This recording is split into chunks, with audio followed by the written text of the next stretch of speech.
எங்களுக்கு வாழ்வதற்கு விருப்பமே இல்லை அப்படி என்று சொல்லி கூறி வெறும் 18 வயதான 2 சகோதரிகள் தமக்கு தாமே தீயை மூட்டிக்கொண்டு உயிரை மாய்த்து கொண்ட ஒரு துயரமான சம்பவம் ஒன்று நடந்தேறி இருக்கின்றது. குறிப்பிட்ட இந்த ஒரு விடயத்தை பற்றி தான் நான் இந்த காணொலியிலே பேச இருக்கின்றேன். அது மட்டுமின்றி அந்த விடயத்தை அடிப்படையாக வைத்துக்கொண்டு நான் ஒரு சில விடயங்களை பற்றி பேச இருக்கின்றேன். அது என்ன என்பதை நீங்கள் தெரிந்து கொள்ள இந்த காணொலியை முழுவதுமாக பாருங்கள். வணக்கம், நான் உங்கள் சங்கவி. வீடியோவை பார்த்து கொண்டிருக்கிற நீங்கள் யாராவது இந்த சேனலை சப்ஸ்கிரைப் பண்ணாமல் பார்த்து கொண்டிருந்தீங்கன்னா சப்ஸ்கிரைப் பண்ணிட்டு பாருங்கள். அப்படியே பக்கத்தில் இருக்கிற பெல் பட்டனையும் கிளிக் செய்து வைத்துக் கொள்ளுங்கள். அப்போ தான் நான் போடுற வீடியோஸ் எல்லாமே உங்களுக்கு நோட்டிஃபிகேஷன்ஸாக வரும். குறிப்பிட்ட இந்த ஒரு விடயம் தொடர்பான விரிவான தகவல் என்று சொல்லி நாங்கள் பார்க்கறதுக்கு முன்னதாக ஒரு நீண்ட இடைவெளியின் பின்னராக உங்களை இந்த காணொலியிலே சந்திக்கிறதுலே எனக்கு மிக்க மகிழ்ச்சி. இதைத்தானே பல காணொலிகளில் சொல்லியிருக்கின்றீர்கள். மீண்டுமாக நீங்கள் செய்திகள் பதிவேற்றுவதில்லை, காணாமல் போய்விட்டீர்கள் அப்படின்னு சொல்லி நீங்கள் கேட்கலாம். உண்மைதான். ஒவ்வொரு காணொலிகளிலையுமே நான் உங்களுக்கு சொல்லியிருப்பேன், என்னுடைய கல்வி செயற்பாடுகள் காரணமாக தொடர்ச்சியாகவும் என்னால் காணொலிகள் பதிவேற்ற முடியாமல் இருக்கின்றது அப்படி என்று சொல்லி.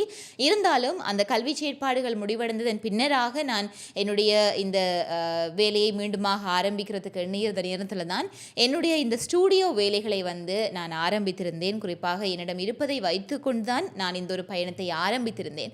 ஆனால் மீண்டுமாக அதனை இன்னும் கொஞ்சம் அப்டேட் செய்யலாம் அப்படின்னு சொல்லி எண்ணியிருந்தேன். உங்களினுடைய அன்பும் ஆதரவுடன் அதனை என்னால் செய்யக்கூடியதாக இருந்தது. அதன் அடிப்படையில் அந்த வேலைகள் ஒரு குறிப்பிட்ட நாட்களுக்குள் முடிவடைந்து விடும். நான் உடனடியாகவே என்னுடைய இந்த பணியை ஆரம்பிக்கலாம் என்று எண்ணியிருந்தேன். இருந்தாலும் ஒரு சில காரணங்களால் இந்த ஒரு வேலை நீடித்து சென்றதன் காரணமாக என்னால் காணொலிகளை பதிவேற்ற முடியாமல் இருந்தது. ஆனால் தற்பொழுது என்னுடைய ஸ்டூடியோ வேலைகள் பெரும்பான்மையான வேலைகள் முடிவடைந்து விட்டது. ஆகவே மிக விரைவிலேயே நான் அது பற்றிய தரவுகளை உங்களுக்கு தருவேன், என்ன மாதிரியாக செய்திருக்கிறேன் அப்படின்னு சொல்லி நான் உங்களுக்கு தர காத்திருக்கின்றேன். அதன் அடிப்படையில் தற்பொழுது என்னால் செய்திகளை உங்களுக்கு தரக்கூடியதாக இருக்கும் என்பதை நான் உங்களுக்கு கூறிக்கொண்டு தொடர்ச்சியாகவும் என்னுடைய காணொலிகள் வரும் என்பதை நான் இந்த ஒரு தளத்தினூடாக உங்களுக்கு அறிய தருகின்றேன். தற்பொழுது இந்த ஒரு விடயத்திற்குள்ளே நாங்கள் வருவோமாக இருந்தால், இந்த ஒரு விடயம், இந்த ஒரு சம்பவம் நடந்தது என்பது இலங்கையில் யாழ்ப்பாணத்தில் தான் நடந்திருக்கின்றது. சுன்னாகம் போலீஸ் பிரிவிற்குட்பட்ட புன்னாலை கட்டுவன் பகுதியில் தான் நடந்தேறி இருக்கின்றது. இன்றைக்கு ஆகஸ்ட் மாதம் 2ஆம் தேதி ஞாயிற்றுக்கிழமையாக இருக்கின்றது. இந்த சம்பவம் நடந்தது நேற்றைய தினம் ஆகஸ்ட் மாதம் 1ஆம் தேதி சனிக்கிழமை தான் நடந்தேறி இருக்கின்றது. வீட்டிலே யாரும் இல்லாத தருணத்தில் வெறும் 18 வயதான இரட்டை சகோதரிகள் அப்படின்னு சொல்லப்படுகின்றது. இந்த இரட்டை சகோதரிகள் தமக்கு தாமே தீயை மூட்டிக்கொண்டு உயிரை மாய்க்க முற்பட்டிருக்கின்றார்கள். இருந்தாலும் அவர்கள் உயிரிழப்பதற்கு முன்னதாகவே அவர்களை காப்பாற்றி தெல்லிப்பளை ஆதார வைத்தியசாலையிலே கொண்டு சென்று அனுமதித்திருக்கின்றார்கள் சிகிச்சைக்காக. ஆனால் இன்றைய தினம் பார்த்தீங்கன்னா அதிகாலை வேளையிலே அந்த சிகிச்சை பலனளிக்காமல் தான் அவர்கள் உயிரிழந்திருக்கின்றார்கள். உயிரிழப்பதற்கு முன்னதாக அவர்களிடம் வாக்குமூலம் பெறப்பட்டிருக்கின்றது. அந்த வாக்குமூலத்தில் அவர்கள் சொன்ன அந்த ஒரு விடயம் என்பது, எங்களுக்கு வாழ்வதற்கு விருப்பமில்லை, அதனால் தான் இந்த ஒரு முடிவை எடுத்தோம் என்கின்ற மாதிரியாக அந்த ஒரு விடயம் மட்டும்தான் வாக்குமூலத்திலே சொல்லப்பட்டிருக்கிறதாக குறிப்பிடப்படுகின்றது. தற்பொழுது இது தொடர்பாக சுன்னாகம் போலீசார் விசாரணைகளை முன்னெடுத்திருக்கின்றார்கள். இதுதான் நடந்த விடயம். இதற்கு பின்னதாக நான் பேச போகின்றது என்பது நான் கதைக்கப் போகின்ற விடயம் என்பது என்னுடைய ஒரு அனுபவத்தை வைத்துக்கொண்டு, எனக்கு தற்பொழுது நடந்த ஒரு சிறிய விடயம், நான் பார்த்த ஒரு விடயத்தை வைத்துக்கொண்டு நான் ஒரு சில விடயங்களை பற்றி பேசலாம் என்று எண்ணி இருக்கின்றேன். ஆகவே அது என்ன அப்படின்னு பார்த்தீங்கன்னா, இந்த ஜென்சி தலைமுறையினர், இந்த 2 சகோதரிகளையும் பொறுத்த வரைக்கும் 18 வயது என்கின்ற பொழுது நிச்சயமாக 2005ஆம் ஆண்டுக்கு பிறகு பிறந்த பிள்ளைகள். குறிப்பாக இந்த ஜென்சி தலைமுறையினர் என்று வரையறுக்கப்படுபவர்கள் 97ஆம் ஆண்டுக்கு பிறகு பிறந்த பிள்ளைகளை சொல்லப்படுகின்றது. இதன் அடிப்படையிலே நான் எல்லாரையும் குறிப்பிடவில்லை. இது யாருக்கு, நீங்கள் யாரெல்லாம் இப்படி இருக்கின்றீர்களோ உங்களுக்கு இது பொருந்தும் என்று நம்புகின்றேன். குறிப்பாக இதில் 2005க்கு பிறகு பிறந்த ஒரு இளைஞர் யுவதிகளை அல்லது சிறுவர் சிறுமிகளை என்று சொல்லி பார்க்கின்ற பொழுது இவர்களினுடைய ஒரு வாழ்க்கை முறை, அவர்களினுடைய அந்த ஒரு நிலைப்போக்கு என்பது எல்லாரையும் விட நிறையவே வித்தியாசமாக இருக்கின்றது. அண்மையிலே இந்தியாவிலே நடைபெற்ற ஒரு மிகப்பெரிய போராட்டம், நீட்டுக்கு எதிராக அந்த ஒரு விடயம் எல்லாராலுமே பெரிதளவில் பேசப்பட்ட ஒரு விடயம்.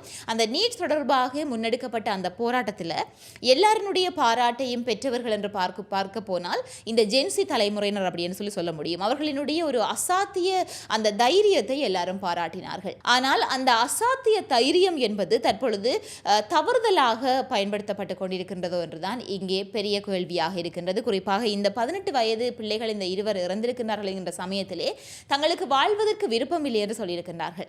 இதற்கு பின்னால் நிறைய காரணங்கள் இருக்கலாம். அவர்களுடைய வாழ்க்கையிலே ஏதாவது ஒரு பிரச்சனைகள் இருக்கலாம், குடும்ப பிரச்சனையாக இருக்கலாம், வேறு வேறு பிரச்சனைகளாக இருக்கலாம், வெளியிலே இருந்து வந்த ஒரு பிரச்சனையாக இருக்கலாம். ஆனால் இவற்றை முகம் கொடுக்க முடியாமலோ அதனை எதிர்கொள்ள முடியாமலோ அவர்கள் உயிரிழந்திருக்கலாம். ஆனால் இதற்கான காரணம் என்னவென்று தெரியாமல் நாங்கள் அதனை பற்றி கதைப்பது இங்கே பொருத்தமாக அமையாது. அதன் காரணமாகத்தான் நான் அவற்றை பற்றி கதைக்காமல் இந்த ஒரு விடயத்தை பற்றி கதைக்கின்றேன். காரணம் என்னென்றால், எவ்வாறு பெண்ணியம் எனப்படக்கூடிய அந்த ஒரு விடயம், பெண் சுதந்திரம் எனப்படக்கூடிய அந்த ஒரு விடயம் நிறைய பெண்களால் தவறாக புரிந்து கொள்ளப்பட்டு தவறாக தற்பொழுது கையாளப்பட்டு கொண்டிருக்கின்றதோ, அப்படித்தான் இன்றைக்கு இந்த ஜென்சி தலைமுறையினர் எனப்படக்கூடிய அந்த ஒரு விடயம். உண்மையை சொல்ல போனால் இதற்கு முன்னைய தலைமுறையினர்களை எல்லாவற்றையும் விட இந்த ஜென்சி எனப்படுவது நிச்சயமாக நிறைய மாற்றங்களை கொண்டு வந்திருக்கின்றார்கள். நிறைய திறமை அவர்களிடம் இருக்கின்றது, நிறைய தைரியம் அவர்களிடம் இருக்கின்றது. எவ்வளவு பெரிய பிரச்சனைகள் இருந்தாலும் நாங்கள் அவற்றை எதிர்கொள்வோம் என்கின்ற மாதிரியாகவும் ஒரு பகுதி இருக்கின்றது. இன்னொரு பகுதி பார்க்க போனால் எவ்வாறு மாறிக்கொண்டிருக்கின்றது என்றால்,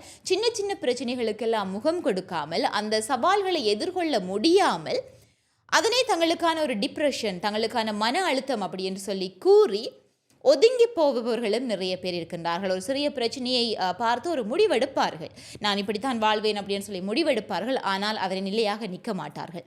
ஆனால் இதையே நீங்கள் முன்னைய தலைமுறையினரிடம் கேட்டால், இந்த பிரச்சனையை நாங்கள் மிகவும் சாதாரணமாக கையாண்டோம் அப்படின்னு சொல்வார்கள். ஆகவே அப்பொழுது கையாளப்படாத பல சின்ன சின்ன பிரச்சனைகளை எல்லாம், பெரிய பெரிய பிரச்சனைகளை எல்லாம் ஒரு சின்ன பிரச்சனையாக கடந்து போகின்றவர்களும் தற்பொழுது இருக்கின்றார்கள். அதே சமயம் மிகவும் இலகுவாக கையாளப்பட்ட பெரிய பிரச்சனைகளையும் கூட தற்பொழுது அதனை மிகவும் இலகுவாக கையாள முடியாமல் துவண்டு போகக்கூடியவர்களும் இன்றைய தலைமுறையிலே இருக்கிறார்கள். அதுதான் உண்மை. நான் உங்களுக்கு சொல்ல போகிற விடயம் என்றது நேற்றைய தினம் நடந்த ஒரு சம்பவம். சரியாக ஒரு 11 மணியிலிருந்து 11:30 இடப்பட்ட ஒரு நேர பகுதி இரவு. நான் கொழும்பில் இருந்து வவுனியா பேருந்து நிலையத்திலே வந்து இறங்கி அந்த தருணத்தில் யாழ்ப்பாணம் மீண்டுமாக வருவதற்காக நான் பேருந்திற்கு காத்திருந்த அந்த சமயத்திலே அந்த இடத்துல ஒரு வாகனத்திலே ஒரு இளைஞன் மற்றும் ஒரு 6 பெண் பிள்ளைகள் என்று சொல்லி மொத்தம் 7 நபர்கள் அதில் நின்றார்கள். அவர்களினுடைய வயது பார்ப்பதற்கு சொல்ல போனால் எனக்கு தெரிந்த ஒரு 16 இருந்து 20 வயதிற்குள்ளே உட்பட்டவர்கள், மிகவும் சிறியவர்கள் தான். இந்த பிள்ளைகள் நேற்று செய்த ஒரு விடயம் என்பது, ஒரு பாக்ஸ் ஒன்று கையிலே கொண்டு வந்திருந்தார்கள். அதாவது அந்த பாட்டு சத்தமாக கேட்போம் இல்லையா, அந்த ஒரு பாக்ஸ் ஒன்று கொண்டு வந்திருந்தார்கள். அதை விட மைக்கும் ஒன்று கையிலே வைத்திருந்தார்கள். அதனை வைத்துக்கொண்டு ஒருவர் தாங்களே நக்கல் அடித்து கதைப்பதும், நிறைய விடயங்களை பற்றி கதைத்து கொண்டிருந்தார்கள். அதாவது சாதாரணமாக கதைப்பது கிடையாது. அங்கே நிறைய பேர் நின்றார்கள். அவர்கள் எல்லாருமே இவர்களை பார்த்து முகம் சுளிக்கின்ற மாதிரியாக பேசிக் கொண்டிருந்தார்கள். உண்மைக்குமே சொல்ல போனால் அந்த போதைப் பொருளினுடைய பெயர்களை குறிப்பிட்டும் கூட சில விடயங்களை பற்றி பேசிக் கொண்டிருந்தார்கள். அவற்றை பார்க்கின்ற பொழுது அதனை அவர்கள் எவ்வாறு மிகவும் தைரியமாக செய்தார்கள் என்றால், எங்களுக்கு ஒரு அசாத்திய தைரியம் இருக்கின்றது என்பதன் ஒரு வெளிப்பாடாக அந்த ஒரு விடயத்தை பார்க்கின்ற பொழுது எனக்கு தெரிந்தது.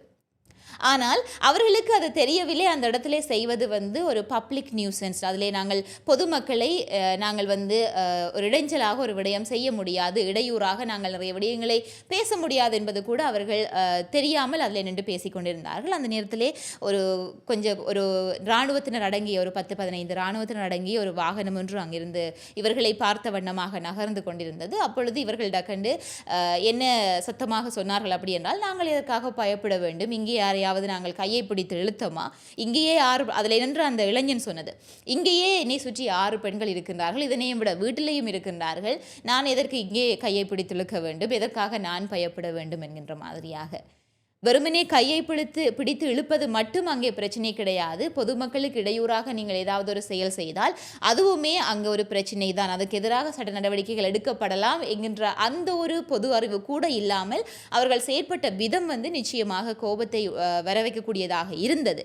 ஒருவேளை அந்த இடத்திலே அவர்களுக்கு எதிராக ஏதாவது ஒரு நடவடிக்கை அன்று உடனடியாக நடந்திருந்தால் அந்த பிரச்சனையை அவர்கள் எதிர்கொண்டிருப்பார்களா என்று கேட்டால், எவ்வளவு துணிவாக எதிர்கொண்டிருப்பார்கள் என்று கேட்டால் அதற்கு பதில் இல்லை. ஏனென்றால் அப்படித்தான் அவர்கள் அவர்களுடைய மனநிலை அங்கே இருந்தது. இதைத்தான் நான் சொல்ல வருகின்றேன். என்ன அப்படின்னு சொன்னால், இன்றைய இந்த தலைமுறையினர் என்பது அசாத்திய தைரியம் என்கின்ற பேரில் சற்றே தவறான பாதையை தெரிவு செய்து சில விடயங்களை செய்கின்றார்களோ என்கின்ற ஒரு பெரிய கேள்வி இருக்கின்றது. அதே சமயம் சில சின்ன சின்ன பிரச்சனைகளுக்கெல்லாம் முகம் கொடுக்க முடியாமல் அவர்கள் தங்களினுடைய பெரிய ஒரு முடிவாக எடுத்துக்கொள்வது தங்களினுடைய வாழ்க்கையை முடித்துக் கொள்வதென்றது. ஆகவே முடிந்தளவு இன்றைக்கு இருக்கக்கூடிய பெரியோர்கள், உங்களை சுற்றி இருக்கக்கூடிய இந்த அடுத்து வரக்கூடிய தலைமுறையினருக்கு நாங்கள் நிறையவே அவர்களுக்கான ஒரு கருத்துக்களை சொல்ல வேண்டிய இடத்துல இருக்கின்றோம். அவர்களை வழிப்படுத்த வேண்டிய இடத்துல இருக்கின்றோம். அதே சமயம் அவர்களிடமிருந்து நாங்கள் கற்றுக்கொள்ளக்கூடிய, அதாவது பெரியவர்கள் கற்றுக்கொள்ளக்கூடிய சில விடயங்களுமே இருக்கின்றது. இருந்தாலும் அவர்களுக்கு நாங்கள் கற்றுக் கொடுக்க வேண்டிய பாடம் தான் அதையும் விட அதிகமாக இருக்கின்றது தான் என்னுடைய ஒரு தகவலாக இருக்கின்றது. அந்த அடிப்படையில் என்னுடைய இந்த கருத்துக்களுடன் உடன்பட்டால் நீங்கள் ஆம் என்று தெரிவிக்கலாம். இல்லை என்று சொன்னால் நீங்கள் உங்களுடைய கருத்துக்களை தெரிவிக்கலாம். எதுவாக இருந்தாலும் அவற்றை நான் பார்ப்பதற்கு தயாராக இருக்கின்றேன். அது மட்டுமல்ல, இந்த ஜென்சி தலைமுறையினருடன் உங்களுக்கு நடந்த ஏதாவது ஒரு சுவாரஸ்யமான சம்பவங்கள் அல்லது நீங்கள் முகம் சுளித்த ஒரு சம்பவம் எதுவாக இருந்தாலும் அவற்றை நீங்கள் பகிர்ந்து கொள்ளலாம். இதே மாதிரியாக மற்றொரு காணொளியில் நான் உங்களை சந்திக்கிறேன்.